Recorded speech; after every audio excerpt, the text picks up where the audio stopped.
Welcome to The View, where recruitment, marketing and society comes together. I'm delighted to be speaking with Zaid Al-Qassab today.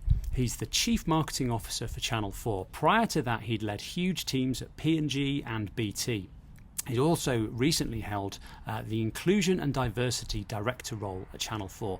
And we're going to be chatting about how Channel 4 has become such a champion in the ED&I space, what it looks like in the inside, and most importantly, where we go next for society. Zaid, thank you very much for talking with us today. Hello, Neil. Thank you. Thank you for having me. Chief Marketing Officer for Channel 4. It's one of the most recognisable brands in the UK, and it follows on your journey from P&G and BT. Tell us a little bit about what your job entails on a day-to-day basis.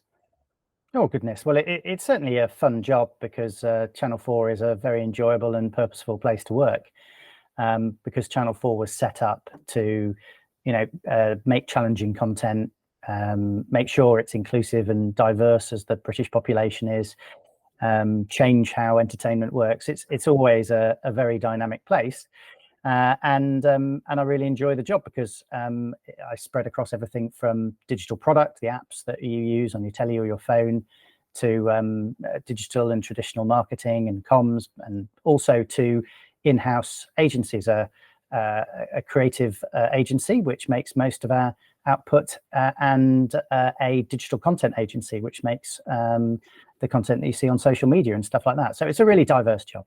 And I mean, it sounds really interesting. And the journey that you've taken to get here. What do you think has sort of changed during your time in marketing that you're able to now leverage that now you're at Channel 4? Well, sorry to disappoint you, but I always say that literally nothing changes in marketing. The rules of the game are exactly the same. The way you play the game is a little bit different, because when I started 3 decades ago, you could write your entire marketing plan on one piece of A4 paper. And you probably were writing on a piece of paper because you might not have your own PC. But nowadays, that would be reams and reams of data and spreadsheets just to work out how you're targeting people and what your messages are. And a lot of it would be automated. So yeah, the way you play is different. But the fundamentals of marketing, which are about understanding your customer or consumer and being able to market your products in a way that they'll find appealing, that's not going to change. Yeah, completely agree. And I mean, obviously, we could talk about marketing all day here. But one of the reasons why we're so excited to speak with you is, as well as being Chief Marketing Officer, you were previously Diversity Director for Channel 4. Channel 4 absolutely famous for being a champion in the area of diversity and inclusion.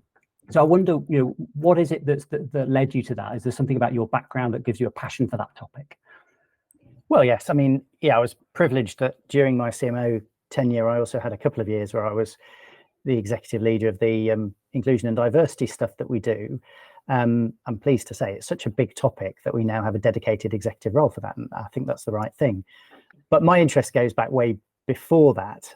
My passion for all things diversity and in this space, I would say, is a lot more personal than that. I'm a mixed race British Iraqi, and I think that's given me a unique perspective.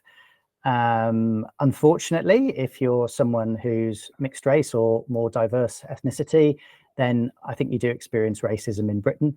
I did from primary school, and I still do today as an adult. Yeah.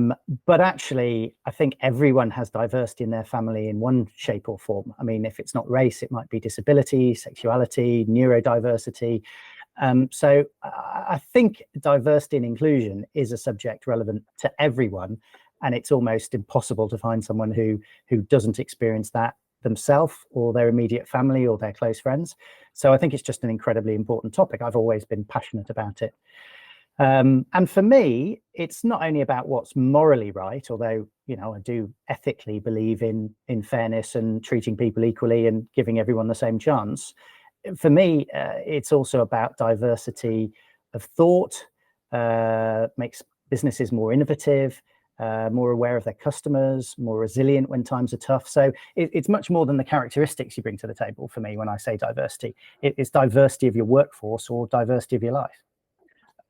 A really fascinating topic, and I think the series of discussions we're having here is really about this intersection of corporate social responsibility, society, marketing, branding, recruitment, how all of these things come together and how organizations can, play a role ultimately in evolving our society to be a more fair and equitable place. So, with that in mind, it feels like in some respects inequity is possibly increasing in society. What's your view of that? Do you think we are making progress, or do you think in some areas we're going backwards? Well, I subscribe to the point of view that we are making progress over time, bit by bit, but it's slow progress and a long road. And sometimes you take a step back before you take another 2 steps forward. I think that's what's going on.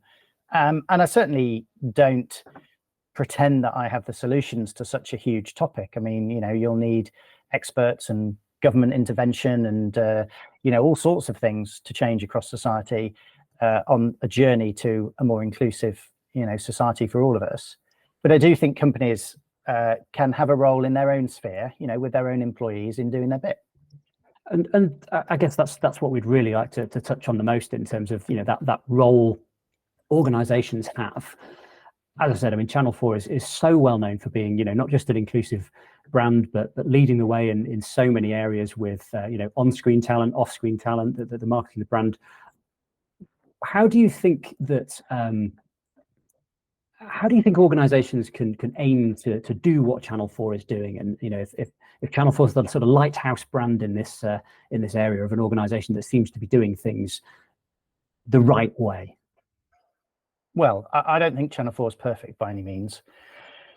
We've got pretty good diversity in terms of looking at the personal characteristics of our employees. So, that would be above the national averages. But I would say we've still got plenty of work to do on inclusion, and maybe later we can talk about what the difference is. And I think Channel 4 also has some inbuilt advantages. Our purpose is inextricably linked to diversity. That's why we were set up, to create content for audiences that weren't having the bulk of content made for them.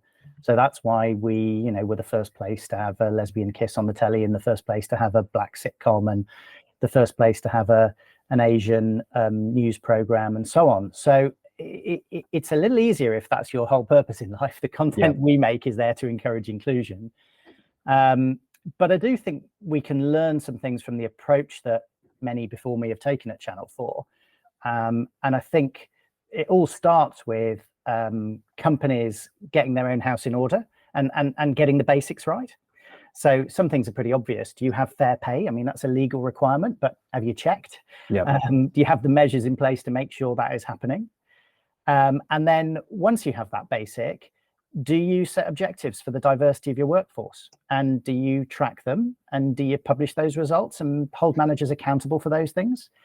Because if you don't, then I wouldn't be surprised if you don't make progress. Yeah. And then once you've got that very sort of, factual top line stuff, do you drill down into the data and the insight and have a look at the employee population and their experience? What is the attraction of diverse candidates?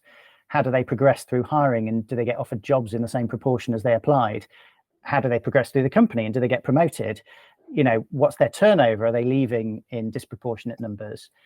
And then you can get into addressing issues. Now, we've been doing a job of measuring these things at Channel 4 for a while now. And that's why I can say with some confidence that we're still on the journey and we're not perfect, because we know the things that we're not as good at, and we know where to focus to try to improve. And then after all of that very fact-based numerical stuff, I would say, are you learning to move from diversity to inclusion? Yeah. Which I usually characterize that as from facts to feelings. I can measure around the room what people are like and where they're from, and what their own characteristics are, but I can't measure by looking around the room how they're feeling inside. And that's what inclusion is about. Are they engaged? So they're really going to contribute the best to the company? Are they really going to go the extra mile? And these things matter in an organization. I think that's really fascinating, that whole area of how you measure, firstly, the importance of transparency, and then secondly, how you measure the as is and the change you want to make, particularly around that area of inclusion. One thing that we have seen is a real problem for organizations when they're recruiting, is asking those equality, diversity and inclusion questionnaires right at the beginning of the process. So, you've literally only just started applying for a job and they want to know your sexuality. Well, probably not ready to disclose that. Thank you very much. And so that can actually make it really hard to understand where in your recruitment process, which is basically the same as a marketing funnel, right? You know, we start at the top, we end up with an employee at the bottom, very similar process. And so trying to understand what's working well, what's not working is actually really difficult when the candidate prefers not to answer a question that helps you either positively identify them or at least track their progress to understand what's going wrong. I wonder if you've got any insights as to how Channel 4's handled that problem. Well, I would say you can learn more than you might think from people not disclosing their data, because people tend to disclose that sort of information with organizations that they feel comfortable with and they trust. So Channel 4, we don't have a lot of issues with people disclosing, the vast majority of people disclosing when they enter our process. I suspect that's because they feel Channel 4 is a place where that information would be safe. So the simple fact of people not wanting to disclose it probably says something about you that needs to be done and is worth a little bit of insight and digging into further. And then regardless, you can measure those who do disclose through the system, and that is still going to give you a good guide to whether there's a dropout rate, where the problem is the problem at interview stage, is the problem at job offer stage, is the problem that they're not accepting the offers, you know, is the problem that they're leaving during probationary periods or very early in their career. So you can still learn a lot. And of course, you can be on a path to try and get more and more people to feel comfortable disclosing their personal characteristics. Now, again, Channel 4 isn't perfect. We do have a small percentage of people who don't, but on the whole, that's something that we've made really strong progress on. Yeah, fantastic. You mentioned something earlier, you know, no, it's a big topic. Nobody has all the answers. And maybe in some areas there's a role for legislation. Do you think, you know, specifically thinking about recruitment, do you think there is something that government should be doing in this area to, you know, perhaps mandate ED&I questionnaires during the recruitment process? Or, I mean, in other countries, you know, Germany, for example, that's absolutely not allowed. I wonder if you've got a view on that. Well, I'm not a politician, and at the moment, the law prohibits you from insisting people disclose that information. And I think that's probably right. Yeah. It's your personal information. I think it's up to companies to decide whether they want to be rigorous in asking questions. Yeah. And it's up to individuals to decide whether they want to answer them. And I'm pretty okay with that. I do say that I do think, as I've said, that you can learn a good deal from that. Okay, thanks. And so, again, sort of developing on from that issue a little, a lot of this is about trust in, you know, the candidate trusting that organization and feeling safe to disclose that sort of information. What would you perhaps say to a smaller firm who is looking to improve their employer brand and sort of build that trust and not come across as an organization that's just trying to tick boxes, but is actually genuinely trying to do the right thing and, you know, make genuine change? Any tips there? Well, I think a lot of it is about setting objectives out up front and being transparent, because I don't think anyone believes any organization is perfect. And I think it's a great statement when you are willing to declare the current situation and what you're trying to aim for and measure that success and be public about it. Because companies are used to setting targets, right? People know that companies have targets for revenue and for profit and for margin and for cost and for all sorts of other things. So if targets on diversity are included in that basket of measures, it says, here's something important that the company is taking seriously.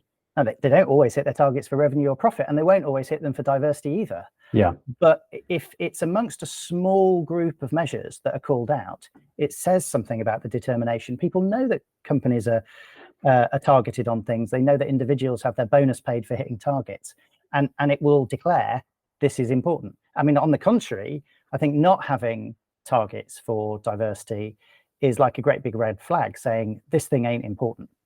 Yeah. You know, we're going to give our managers a bonus if they hit their revenue, but we don't care if they hit their diversity numbers or not. And so I think it's really important, and that is a big sign. And it's got to come from the top. The company has got to have the CEO and the directors talk about diversity, not a junior HR manager who's trying against all the odds to get it to happen in a big organization. or even a small organization, right? And people can sense those things. They can see the title of the person who's talking about it. Yeah, really interesting. And actually, sort of over the last year or two, we've seen more organizations taking on exec level diversity champions, specific roles. Also, perhaps in America, most recently seen sort of several of those, perhaps high profile people leaving organizations after a year, which sort of suggests that actually just appointing one person to look after diversity is not the right thing to do. No, it's a difficult one because diversity should be everyone's business. And it's hard to have faith in a company where there's just one person, sitting on a desk on their own trying to do diversity, because clearly it's in the decisions that every manager makes in the company every day. So, there is a good argument to be said that everyone should be the chief diversity officer.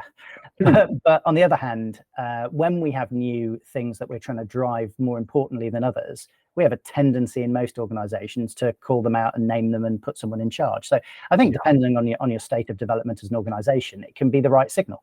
And certainly if you think there's quite a long way to go, it's the right thing to do. Now, it's not the only thing. If I think about what makes people feel included when they enter into a company, it's clearly not the CEO standing up and saying they care about diversity, and it's not their manager having a measure, is it? It's the stuff around them. It's the people that they are working with every day. And I think one of the things most companies or many companies are doing nowadays is encouraging employee networks, or employee resource groups, as we call them, based around different diverse characteristics or different interest groups.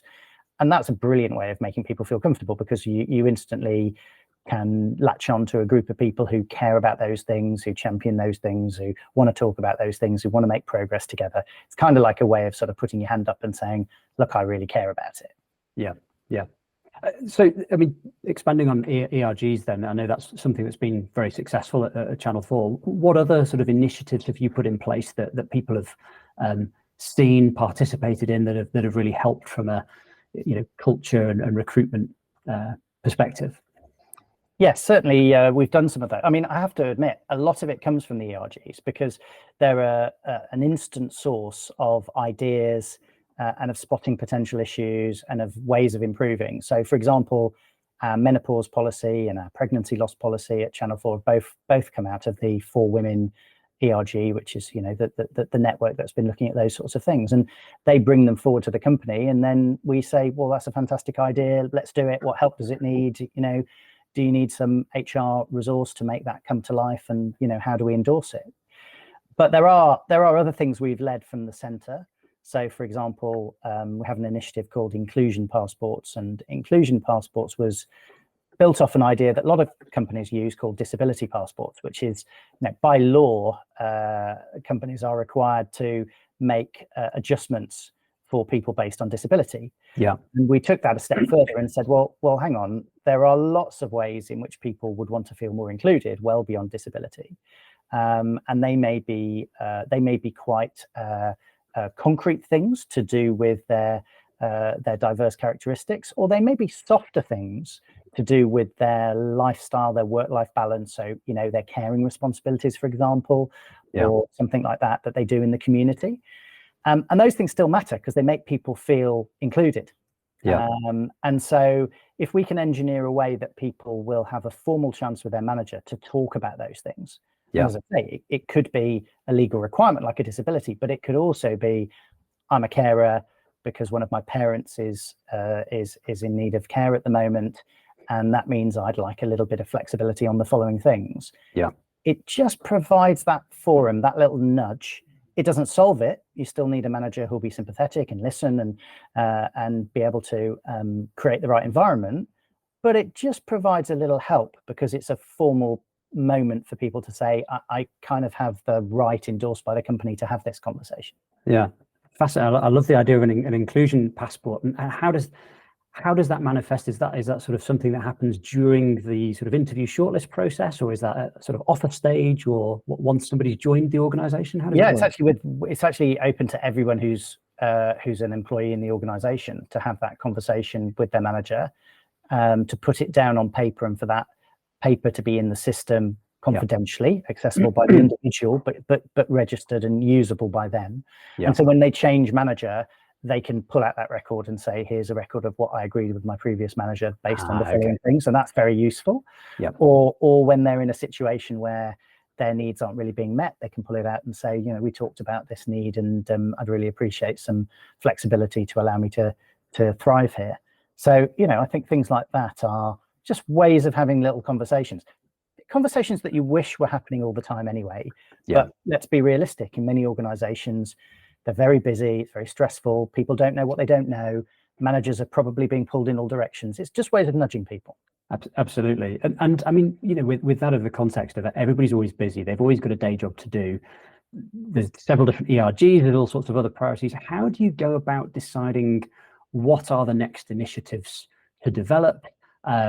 Likewise, is a case of revisiting previous initiatives and perhaps pruning some back that haven't worked. How do you go about prioritizing what comes next in that ongoing journey of inclusion?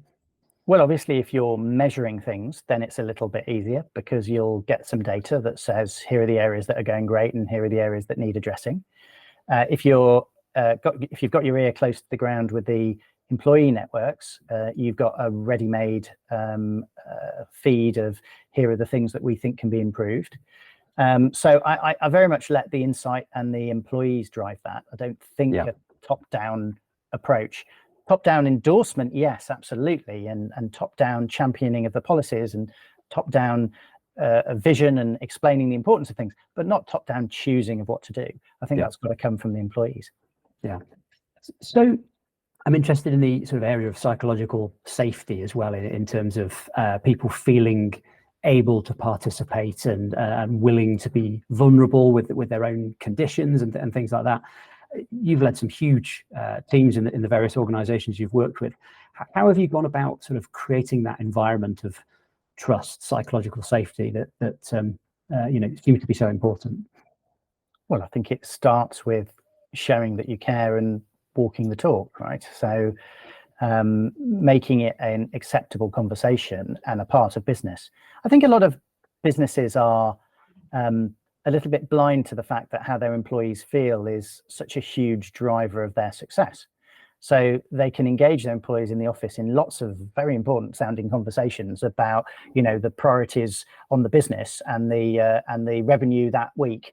But they forget that what actually then makes those things happen is how the teams work together, how much they can give, how much they want to give. And those are really important things. I think if you set out that those things are important, I for one, never lay out the latest business results without putting the latest diversity and inclusion results side by side with them. And therefore, hopefully, my own team know that really matters and that I know and understand that as an important part of how we deliver our business results. And I think that's the framework that you've got to have. And then you've got to be willing to have sometimes quite difficult conversations. Very often, as you say, admitting that you don't really know what's best or you don't understand an area. Yeah. Again, that's an unusual thing for managers and leaders to do. On the more direct business numbers of things, managers and leaders tend to always pretend that they know all the answers and that they understand what's going on. On the softer people stuff and in the diversity and inclusion space, I'd be very surprised. We all grow up with our own experiences, and you can't possibly know exactly how it feels to be someone else unless you've had that conversation quite openly about you not knowing that culture or you not being aware of those aspects of their life. Yeah. I'm thinking of things like Muslims who observe Ramadan. And you may not really understand what that's about, even if you've heard of it, unless you have a conversation with them and discover whether they're someone who isn't eating during the day and might be low on energy during that time, or, what their particular approach to it is. Yeah. Really, really interesting area. There's the whole idea that everybody is an individual, trying to bring their best self to work and coping with, all sorts of things happening in their personal life, their family life, their health. You've been very open in the past about depression, and how do you see that attitudes to mental health changing in the workplace at the moment? It seems to be much more acceptable, and indeed some employers seem to be positively encouraging people to be open about the situations that they're dealing with. What's your own experience of that? Well, I do think attitudes are changing in terms of mental health, but I also think they've got an incredibly long way to go. And I think in workplaces and society at large, and if you look at the difference between how we treat mental health and physical health, I think it's palpable. Yeah. I think the data from mental health organisations like mine says that 1 in 4 people in the UK have a mental health problem each year. I mean, that's a lot of people, and we don't treat it like it's that widespread. Yeah. I do think if 1 in 4 people had cancer each year, I think we would be, treating it with a lot more seriousness than we do mental health. So it's managing to be simultaneously both completely commonplace and a total crisis, which is kind of unusual. As you mentioned, I've suffered depression and anxiety for many years, and I didn't admit that in the workplace until fairly recently. And fundamentally for the fear of the stigma it would create. People like, oh, that's someone who can't do their job properly, right? Yeah. And mostly through people who wouldn't understand it or hadn't experienced it or hadn't seen it in their own family. But just because it's something that's not talked about. So I think it's a long way from being fixed, and it's only very slowly changing. There's something ironic about it, because I literally don't know anyone who doesn't have a personal experience or a family member or a close friend who's had some sort of mental health concerns. It's that commonplace. Yeah. And yet in workplaces, there's been a complete lack of conversation. And you can't even start down the road of having some empathy if you're not even having a conversation about it. Yeah. So I do think it's important that people talk about it, but I fully understand and respect why there's lots of people who don't want to, because I don't think the environments yet exist that make it completely comfortable. So just another aspect of the inclusion we've been talking about, right? The sorts of things that a good manager needs to find a way to broach with their employees, or needs to find a way to talk about if it's themselves, and show that vulnerability perhaps, but also a great deal of strength in saying, hey, this is normal, and we all can work out how we get along. Yeah, such an important topic, and as you say, it's something that's so widespread. It seems bizarre that it's not as well understood as it should be, and certainly not talked about as widely as it should be. Absolutely.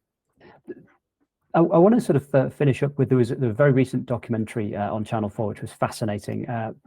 Rosie Jones and the experience that she had online, particularly with cyberbullying, and as an expert in marketing, social media, and ED&I, these worlds sort of come together. I wonder what your thoughts are on how we go forward as a society where social media, in particular, seems to be a very damaging place for some people, and their mental health and the situations that arise from it.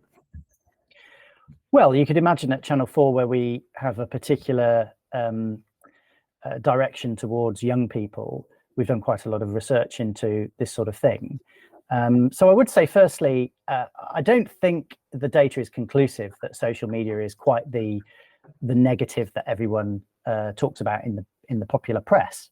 Yeah, I have no doubt and totally believe that there's millions of people experiencing the sort of thing Rosie Jones talked about in that documentary, that it can be a negative, but there's plenty of evidence that it can also be a force for good in lots of other areas. Yeah. And there's also plenty of evidence that younger people are a lot better at using it and understanding that balance between how to make it good and what the evils can be than people my age, for example. So I think we're still in the era of people learning about how to use social media well, and it would be wrong to assume it's all negative. I do think that we've got to work out how we deal with these things in modern society, and the time hasn't come yet where we've got the maturity to have those conversations properly. Yeah, fascinating stuff. Zaid, I wonder if there's any sort of final thoughts you have on this whole topic of organizations, their purpose, their employees, and how we can collectively make society a better place. I mean, I know that's an awfully big question, but just wonder if you've got any sort of final thoughts on what we should be doing as employers and leaders. Well, let me stick to what I know best, which is about organizations rather than the wider society or public policy. but I believe in the benefits of diversity for businesses. Your customer base is diverse, and it must help to understand those customers. And if your employees come from diverse backgrounds, have diverse characteristics, have diverse experiences, that has got to be helpful. As I said earlier, I don't believe that's all about the visible aspects alone. Diversity of thinking is important because that helps ideas and innovation. Diversity of experience is about building resilience because people have been through different things. Diversity of style is what makes the world go round, makes it an engaging place to work, make you meet interesting people, right? And you know, don't believe me, McKinsey and others who are much cleverer than I have done research which proves that diverse organizations outperform less diverse ones in terms of all the typical business metrics to do with growth and profit and margin and revenue and all of those things. And we know from our own experience that lack of diversity in boardrooms matters because, you know, groupthink and boards which plow one furrow and don't notice suddenly get wiped out. Yeah. So I think that it shouldn't be embarrassing to admit that diversity and inclusion isn't just an ethical thing. It is about having a workforce that is able to drive a business forward. And that's okay to say. And for me, that's kind of like, you know, the first part is recognizing and admitting that this diversity journey is, yes, it's great for human beings, and that's probably what's most important, but it's also great for businesses and should be embraced for that reason. And the inclusion part of it is for everyone. It's not about being an expert. It's about being a human being. It's about asking yourself, how would you like to be treated? Or if you have close friends or family with different diverse characteristics, how they would like to be treated. How would they feel? How would they be able to give their best at work? And that's something any individual can do. It doesn't require any expertise. Yeah. What a great place to leave it. Zaid, thank you so much for sharing your expertise and your story with us today. And I wish you all the best of luck. And I'm sure there's huge amounts more success for you to come at Channel 4 and wherever you go after that. So thank you very much. Oh, thank you for having me, Neil. It's been a pleasure. My thanks to Zaid Al-Qassab, Chief Marketing Officer for Channel 4. Generously shared his personal experiences around racism and mental health, and also shared his wisdom and expertise around how Channel 4 has built such an amazing culture of inclusion, diversity and equality, what other organisations can learn, and where we go next as a society. Do hit subscribe to be notified when our next episode is available, and please do share with a friend as well.